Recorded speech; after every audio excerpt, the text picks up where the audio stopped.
मैं आज चौथा बच्चा जन्म देने जा रही थी, लेकिन मैं फिर भी बे औलाद थी क्योंकि मेरे बच्चे अजीब से पैदा होते थे, जो पैदा होते ही मुझे दिखाए बगैर ही दफन कर दिए जाते। लेकिन हर बार मेरा केस मेरी सास करती थी। वो मोहल्ले की मशहूर दाई थी। अब मुझे अपनी सास पे ही शक था। यूं जैसे ही मुझे दर्द शुरू हुआ तो डिलीवरी करवाने अस्पताल चली गई। जो ही मैंने अस्पताल में बच्चा जन्म दिया तो सब अस्पताल वाले चीखें मारने लग गए, क्योंकि बच्चा आज सुबह से ही मेरी तबीयत खराब थी। मेरे पेट में मेरा चौथा बच्चा था, लेकिन मैं ऐसी उभागन थी जिसने आज तक अपनी औलाद की सूरत तक न देखी थी। मैं माँ बनकर भी बे औलाद थी। मैं चाहती थी कम से कम एक बार मैं अपने बच्चे को देख तो सकूं, उसे गोद में उठाकर महसूस करूं, लेकिन मेरी किस्मत में ये सब नहीं था शायद। लेकिन अब की बार मैंने फैसला कर लिया था, मुझे अपने बच्चे को देखना था और उसके लिए जरूरी था कि इस घर में किसी को कानो कान ना होने पाए। मुझे हल्का हल्का दर्द महसूस हो रहा था।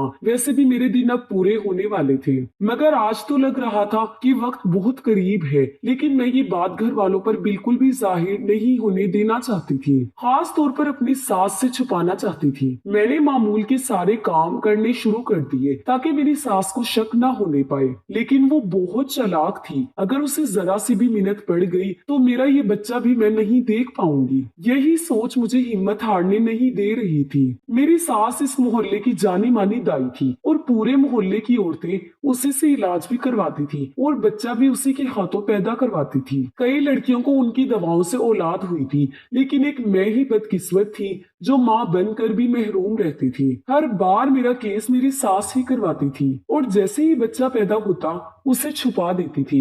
उसका कहना था कि मेरे बच्चे माजूर पैदा होते हैं। जब मैं अपने बच्चे को देखने के लिए मचलती तब मेरी सास मुझे बड़े प्यार से समझाती, देख किरण, तू नहीं देख पाएगी, मेरी बच्ची तू माँ है ना, तुझे बहुत तकलीफ होगी, इसीलिए मैं तुझसे छुपाती हूँ। लेकिन अम्मा, आखिर मुझे भी तो हक है देखने का। मैं सिसकती रही, मगर मेरी सास सख्ती से मना कर देती। तेरे बच्चे चंद सांसें लेकर ही इस दुनिया से चले जाते हैं। जिंदा होते तो तुझे दिखाती ना, जब वो जी ही नहीं पाते तो क्यों तुझे दिखाकर तकलीफ दूं? देखना एक दिन तुझे बिल्कुल सेहतमंद बच्चा होगा, मुझे यकीन है। वो मुझे दिलासे देती, चमकारती और मैं अपनी तरफ को अंदर ही अंदर दबा लेती। इसी तरह रोज रोज शब गुजरती रही और हर बार मुझे वही जवाब सुनने को मिलता। लेकिन अब मुझे अपनी सास पे शक रहने लगा था। आखिर वो मुझे देखने तो दे सकती थी ना। मेरा शोहर दूसरे शहर में मेहनत मजदूरी के लिए जाता था और इत्तेफाक से वो मेरे किसी भी बच्चे की विलादत पे घर पर नहीं होता था। वो भी मेरी तरह अपने बच्चों को देखने के लिए तड़पता रहता, लेकिन अब की बार मैं ऐसा नहीं होने दूंगी। दर्द अब काफी बढ़ने लगा था। मेरी सास मुझे कुछ अजीब नजरों से देख रही थी, क्योंकि तकलीफ के मारे मेरे माथे पर पसीने आ जा रहे थे। क्या हुआ किरण, तुझे दर्द है क्या? वो खाना खाते हुए पूछने लगी। मेरा दिल जोर जोर से धड़कने लगा। नहीं तो अम्मा, अभी तो काफी दिन रहते हैं। मैंने जल्दी से बात बदल दी और दूध का गिलास अम्मा के सामने रखा। वो मुझे मुस्कुराकर देखने लगी। अगर तकलीफ है तो मुझे रात को जगा देना, मेरी तबीयत का ख्याल ना करना। वो दूध पीने लगी। कुछ दिनों से उनकी तबीयत कुछ खराब रहने लगी थी। हाँ अम्मा, तुझे नहीं बताऊंगी तो और किसे कहूंगी, मैंने कहा और अपने कमरे की तरफ जाने लगी। अब दर्द बढ़ता जा रहा था। सास को मैंने नींद की 5 गोलियां दूध में मिलाकर दी थी और मुझे यकीन था कि वो जल्द ही गहरी नींद सो जाएगी, क्योंकि वो नींद की गोली कभी नहीं खाती थी, इसीलिए उस पर जल्दी असर होने वाला था। और हुआ भी ऐसा ही। उसने मुझे आवाज दी, किरण मैं सोने लगी हूँ, मुझे नींद आ रही है। ए बच्चे, दरवाजे अच्छे से बंद कर लेना। जी अम्मा, मैं कर दूंगी। मैंने जल्दी से एक पुराना सा बच्चा बैग संदूक से निकाला जो पहले बच्चे के वक्त जुहेब कराची से लाया था, और आज तक उसमें वो कपड़े भी पड़े हुए थे जो जुहेब बड़े चाहों से लाए थे, मगर आज तक किसी बच्चे को नसीब ना हो सके। उनको तो बस कफन नसीब हुआ था। मैं नहीं जानती थी कि क्या होने वाला है, मगर मैं एक बार अपने बच्चे को अपनी आंखों से देखना चाहती थी। अगर ये बच्चा भी वैसा ही निकलता तो अब मुझ में इतनी सिकत नहीं थी कि हर दफा 9 माह तक तकलीफ झेल लूं। मैं सामान उठाकर निकली। रात के 11 बजने वाले थे अम्मा सो चुकी थी।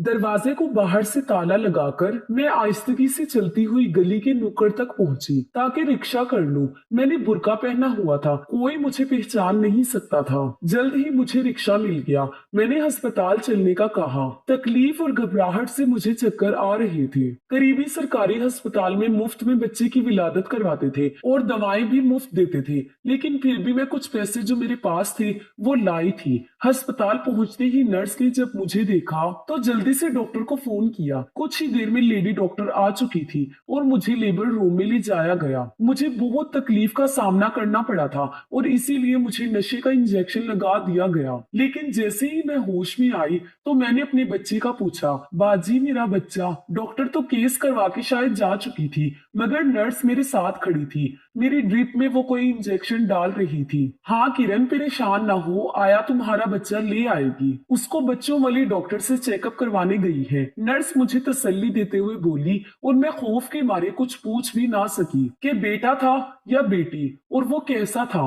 मेरा दिल बहुत घबरा रहा था।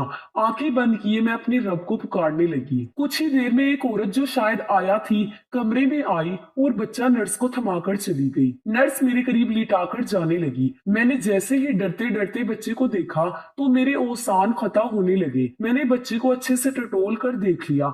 मेरी घबराहट और भी बढ़ने लगी। बाजी, मैंने जल्दी से नर्स को पुकारा तो वो पलटी। ये किसका बच्चा है? मैंने डरते हुए पूछा। तब नर्स मुझे अजीब सी नजरों से देखते हुए करीब आई। किरण, इतनी घबराई हुई क्यों हो? ये तुम्हारा ही बच्चा है। और देखो, ऐसा हो जाता है अक्सर खवातीन को। तुम ज्यादा सोचो मत, वरना दिमाग पे असर पड़ेगा। वैसे भी तुम बहुत कमजोर हो गई हो। मैं बस नर्स को देखे जा रही थी। अचानक मेरा सर जोर से घूमने लगा। मैं गिरने वाली थी कि नर्स ने मुझे थाम लिया और डॉक्टर को आवाजें देने लगी। मैं एक इंतहाई गरीब घराने से ताल्लुक रखती थी। माँ तो कब की इस दुनिया से जा चुकी थी, ले देकर एक बाप ही था, मगर वो मुझे बस एक नौकरानी से ज्यादा कुछ ना समझता था। उसके लिए मेरी इतनी ही हैसियत थी कि मैं उसके सारे काम काज किया करती। कपड़े, खाना, नाश्ता सब उससे वक्त पे मिल जाया करता था। वो काम के बिना मुझे मुखातिब भी नहीं करता था, लेकिन मैं खुश थी। मुझे घर में आजादी थी। अब्बा सुबह को काम पे जाता तो रात को देर से वापस आया करता था।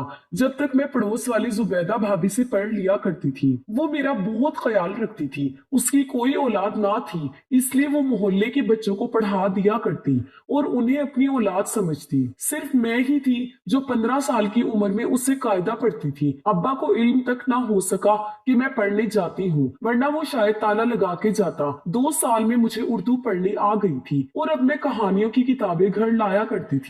भाभी से लेकर एक दिन जुबैदा भाभी मेरे घर आई और अब्बा से बात की। चाचा मेरी रिश्ते की खाला है जो अपने इकलौते बेटे के लिए लड़की देख रही है। मैंने उन्हें किरण के बारे में बताया है। अगर आप मुनासिब समझे तो मैं उनको बुला लूं। भाभी अब्बा से बात करते हुए बहुत घबराई हुई सी थी। लेकिन बेटी, मेरे पास जहेज वगैरह देने के लिए कुछ नहीं है। अगर 3 कपड़ों में ले जा सकते हैं तो मेरी तरफ से हाँ। मैं जो दरवाजे की ओर से उनकी बातें सुन रही थी, मुझे शायद झटका लगा। दुख से मेरी आंखें भीग गईं। अपने बाप के लिए मैं एक बोझ से कम ना थी कि बस देखा ना भाला और बिना जहेज की शर्त वो मुझे किसी के भी हवाले करने को तैयार थे। सारी रात मैं रोती रही। काश अब्बा एक बार कहता कि पहले मैं लड़का देख लूं फिर हाँ कहूंगा, लेकिन यहाँ तो किसी को मेरी जरूरत कहाँ थी। चंद दिन बाद ही जुहेब की अम्मा आई थी और बात पक्की करके चली गई। 1 माह के बाद निकाह की तारीख रखी गई थी। जहाँ अब्बा ने जहेज देने से मना किया था, वहीं लड़कों वालों ने भी कोई एहतमाम ना किया था।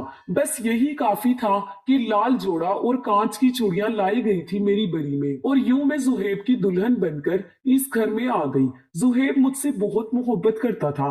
कुछ ही दिनों में मैं भी उसकी दीवानी हो चुकी थी। मुझे जरा चैन ना आता जब वो घर से बाहर होता। मैं अपनी सास को अम्मा कहा करती थी कि मेरी माँ जो नहीं थी वो भी मुझे बहुत प्यार और मान देती थी। फिर जल्द ही उन्होंने मुझे जड़ी बूटियां खिलाना शुरू कर दी। ये क्या है अम्मा? मैं हैरान थी। अरे बहू, ये ऐसी दवाएं हैं कि जिनसे तू जल्दी उम्मीद से हो जाएगी और मैं अपने पोते पोतियां देखूंगी। वो हंसने लगी। मैं शर्मा गई और वाकई उन दवाओं से जल्द ही मैं उम्मीद से हो गई। और उन्हीं दिनों जुहेब को भी नौकरी मिल गई थी। कराची में वो अपने सेठ के साथ कराची जाने वाला था। मेरा दिल बहुत उदास होने लगा, मगर उसने समझाया कि कब तक अम्मा से मांगेंगे, आखिर खुद भी तो मेहनत करनी है ताकि अपने बच्चे को अच्छी ग़िज़ा दे सके। ऐसे ही वो दिलासा देता हुआ चला गया। अब वो हर 2 माह के बाद आया करता, सिर्फ 1 हफ्ते के लिए, मगर वो बहुत कुछ लाता मेरे और अम्मा के लिए। अब मुझे किसी चीज के लिए तरसना नहीं पड़ता था, मैं अपने लिए फल वगैरह भी मंगवा लेती थी। और ऐसे ही एक दिन वो वक्त भी आ गया जब मैंने अपने बच्चे को जन्म दिया, मगर मेरी बदनसीबी कि मैं उसे देख भी ना पाई थी। अम्मा ने बताया कि वो बच्चा ठीक नहीं था, उसके जिस्म पे जगह जगह सुराख बने हुए थे और वो मरा हुआ पैदा हुआ था। उन दिनों में नई नई माँ बनी थी तो मैंने भी देखने से मना कर दिया, लेकिन फिर कुछ दिनों बाद ही अम्मा ने दवाइयाँ शुरू कर दी और इस बार भी मैं नामुराद रही। लेकिन अब मैंने बहुत कहा कि एक बार मुझे मेरा बच्चा दिखा दो, मगर मुझे यही बताया कि देखने जैसा नहीं था। खाम ख्वाह तुम दुखी होती। जब 3 बच्चे गवा चुकी तो मुझे अब ये ख्याल परेशान किए दे रहा था कि आखिर हर बार ऐसा कैसे हो सकता है, और अगर होता भी है तो मुझे दिखाया क्यों नहीं जाता। यही सोचकर मैंने इस बार अम्मा को नींद की गोलियां खिलाकर अस्पताल जाने का फैसला किया था। बस मेरी यही आरज़ू थी कि मैं अपनी औलाद को एक झलक देख लूं, वरना मेरे दिल में पक्का यकीन था कि मेरी औलाद बचेगी नहीं, हर बार की तरह। लेकिन इस बार ये क्या हो गया था, मेरा बच्चा जिंदा था। अब मैं बहुत बड़ी उलझन में पड़ गई थी, क्योंकि वो मैं चोरी छुपे अपना बच्चा लेकर अस्पताल से निकली। मुझे 2 दिन हो चुके थे यहाँ, और किसी को इल्म नहीं था कि मैं कहाँ थी। अम्मा को तो मैं ताला लगाकर आई थी, जरूर किसी न किसी ने तो खोल दिया होगा, मगर मैं कैसे जाऊं अब घर। इन्हीं सोचों में गुम थी कि मुझे एक औरत के रोने की आवाज सुनाई दी। वो रो रो कर फोन पर किसी से कुछ कहती जा रही थी, लेकिन जैसे ही मैं उसकी बातों का मतलब समझी तो मेरे पैरों तले से जमीन निकल गई। मैंने जो सुना था वो मेरे होश उड़ाने को काफी था। अब मैं कहाँ जाऊं, मेरे पास और कोई रास्ता ना था। मैं अपने अब्बा के घर नहीं जाना चाहती थी, वो मुझे नहीं रखेंगे, ये मुझे यकीन था। वैसे भी उन्होंने दूसरी शादी कर ली थी और अब बीवी बच्चों में मगन थे। कुछ सोचने के बाद मैं निकल पड़ी। मैं घर पहुंची तो वहां जुहेब अभी अभी पहुंचा था और मेरी सास उसे सारी कथा सुना रही थी। बेटा तू यकीन क्यों नहीं करता, वो घर से भाग गई है। मुझे न जाने क्या मिलाकर दिया खाने में कि मैं रात को सोई तो दोपहर में मेरी आंख खुली, और तो और वो मुझे ताला भी लगा कर गई ताकि मैं उसके पीछे ना जाऊं। मुझे उसके रंग ढंग अच्छे नहीं लग रहे थे काफी दिनों से बेटा। उनकी बात में मैं सख्ते में आ चुकी थी। ये मेरी सास थी जो मीठी जबान बोला करती थी, और आज कैसे जहर उगल रही थी मेरे खिलाफ। वहां और भी चंद लोग जमा थे। मैंने सामने आकर पुकारा, जुहेब। मेरी आवाज पे जुहेब ने चौंक कर देखा। किरण कहाँ थी तुम? वो जल्दी से मेरी तरफ बढ़ा। जुहेब मैं आपको सब सच बताती हूँ, ये देखिए आपका बेटा। मेरी बात पे मेरी सास के चेहरे का रंग बदलने लगा। जुहेब हैरत और खुशी के मिले जुले तासुरात के साथ बच्चे को गोद में लेकर चूमने लगा। ये तो मोज़ा हो गया किरण, हमारा बच्चा सही सलामत है, वो खुशी से बोला। लेकिन मेरे तन बदन में आग लगी हुई थी। जुहेब ये मोज़ा तो पहले बच्चे में ही हो गया होता अगर तुम्हारी माँ हमारी औलाद को अपनी लालच की भेंट ना चढ़ाती। मैंने तपते हुए लहजे में कहा, ये क्या कह रही हो किरण, भला अम्मा का क्या कसूर? जुहेब मैं आपको पूरी कहानी सुनाती हूँ। आपकी माँ सिर्फ एक दाई ही नहीं बल्कि ये बच्चे फरोख्त करने का कारोबार भी करती हैं। मेरी बात पे मेरी सास चिल्लाने लगी, झूठ बोलती है बदबख्त, जाने किसके साथ भाग गई थी और अब किसी और का बच्चा चुरा कर लाई है। ऊपर से मुझ पे इल्जाम तराशियां कर रही है। बहुत से लोग हमारी आवाजें सुनकर जमा होने लगे थे। जुहेब अम्मा ने मेरे 3 बच्चे बे औलाद जोड़ों को फरोख्त किए हैं, और ये ही नहीं, इनका तो इस बच्चे को भी फरोख्त करने का इरादा था। जब मैं अस्पताल में थी तो एक औरत फोन पे जो कुछ कह रही थी वो सुनकर मुझे यकीन ना आ रहा था। वो फोन पे किसी से कह रही थी कि जल्दी से दाई जन्नत के घर जाओ, उसकी बहू को बच्चा होने वाला था, पता करो कि हुआ कि नहीं। मैंने उसको 2 लाख दिए हैं बच्चे के। जब मैंने दाई जन्नत का नाम सुना तो मैं दंग रह गई, लेकिन वो औरत जब घर का पता बताने लगी तो मुझे यकीन हो गया, क्योंकि वो हमारे ही घर का पता बता रही थी। जुहेब मैंने फिर भी उस औरत से पूछ लिया कि बहन क्यों रो रही हो। तब उसने बताया कि उसका शोहर दूसरी शादी करने वाला था औलाद के लिए, और वो दाई जन्नत से इलाज करवाने लगी। तो एक दिन दाई ने कहा कि तुम उम्मीद से होने का नाटक करो और 9 माह के बाद मैं तुम्हें बच्चा ला दूंगी, क्योंकि तुम कभी माँ नहीं बन सकती हो। उसकी बात सुनकर मैंने उसकी बात मान ली और उसको पैसे भी एडवांस दे दिए। लेकिन कल मेरी सास आ रही है, अगर वो मुझे देखेगी तो उसे मालूम हो जाएगा कि मैं प्रेग्नेंट नहीं हूँ, इसलिए मैं पहले ही अस्पताल आ गई हूँ, तबीयत की खराबी का बहाना करके, ताकि दाई जन्नत अपनी बहू को यहाँ ले आए और ऑपरेशन से ही बच्चा पैदा करवाए। मुझे आज ही बच्चा चाहिए। तब सारा माजरा मुझे समझ में आ गया। ये मेरे बच्चों को फरोख्त करती, तभी तभी झूठ बोलकर मेरा मुंह बंद कर देती थी।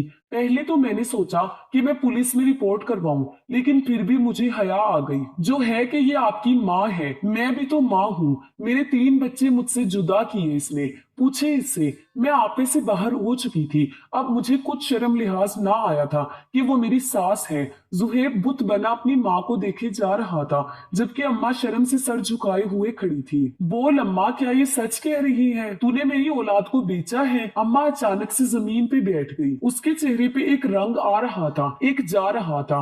हाँ बेटा, मैंने बेची है अपने पोते। अम्मा अपने हाथों को देखने लगी, मगर जब जुबैदा ने मुझे बताया कि एक बिन माँ की बच्ची है और बाप को भी उसकी जरा परवाह नहीं, और क्यों ना मैं उसे अपनी बहू बना लूं, ये सुनकर मैं खुश हुई थी कि बिना खर्चे के तेरा घर बस जाएगा। मगर जुबैदा ने ये रिश्ता करवाने की एक शर्त रखी थी, वो ये कि किरण की पहली औलाद मैं उसके स्पुर्द कर दूंगी, ताकि उसका शोहर दूसरी शादी ना करे। उसके बदले में वो मुझे बहुत बड़ी रकम भी देगी। बस उस दिन मैंने बिना सोचे समझे उससे वादा कर लिया, और किरण की उम्मीद से होते ही जुबैदा ने भी सबको बताया कि वो भी उम्मीद से है। और 9 माह बाद जब किरण ने एक प्यारी सी बेटी को जन्म दिया, तो वो बच्ची मैंने जुबैदा के हवाले कर दी और उसे मतलूबा रकम भी ले ली। लेकिन जब किरण फिर से उम्मीद से हुई, तो जुबैदा ने फिर वही रट लगाई कि ये बच्चा भी अगर बेटा होता है तो इसे दे, ताकि उसको बेटा हो और शोहर दूसरी शादी का सोचे ना। और जब तुझे बेटा हुआ तो उसे भी वो ले गई और मुझे अच्छी खासी रकम और जेवरात भी दिए, ताकि मैं अपना मुंह बंद रखूं। लेकिन अब मेरी लालच बढ़ चुकी थी। अब मैंने अमीर कबीर घरानों से राब्ता कर लिया था, जो मुझे भारी रकम देने को तैयार थे। इसी तरह मैं पैसे के लालच में अंधी होती गई। अम्मा अब ज़ारों कतार रोए जा रही थी। अम्मा, और इस बच्चे का भी तो तूने सौदा कर रखा था उस औरत से। मैं अपना सर पकड़े बैठी थी। जुबैदा भाभी, जिन पे मैं भरोसा करती थी, वो मेरी पीठ पीछे इस तरह वार करेगी, मैं सोच भी नहीं सकती थी। उन्होंने सोचा कि इसका आगे पीछे कोई नहीं तो किसी को ये ख्याल ना आएगा कि डॉक्टर को दिखाया जाए, लेकिन वो भूल गई थी कि ये ताकत सबसे बड़ी है और उसका कोई मुकाबला नहीं कर सकता। वो मेरा रब है, जो हम बेसहारा लोगों के साथ होता है। मेरी शादी के 10 साल तक मैं चक्की की तरह पिसती रही, लेकिन इन जालिमों को जरा एहसास ना हुआ। जुहेब और मैं अब कराची जा रहे थे। अम्मा जन्नत को अपनी जन्नत मुबारक हो। शायद अब भी वो बच्चों का कारोबार जारी रखना चाहती होंगी, लेकिन मैं अब इस घर में एक पल नहीं रहना चाहती थी जहां मेरी औलाद को खतरा हो। अगर आपको हमारी कहानी पसंद आई है तो इसको लाइक करें, शेयर करें और हमारे चैनल को सब्सक्राइब करें। अगली कहानी तक के लिए इजाजत दीजिए। अल्लाह हाफिज।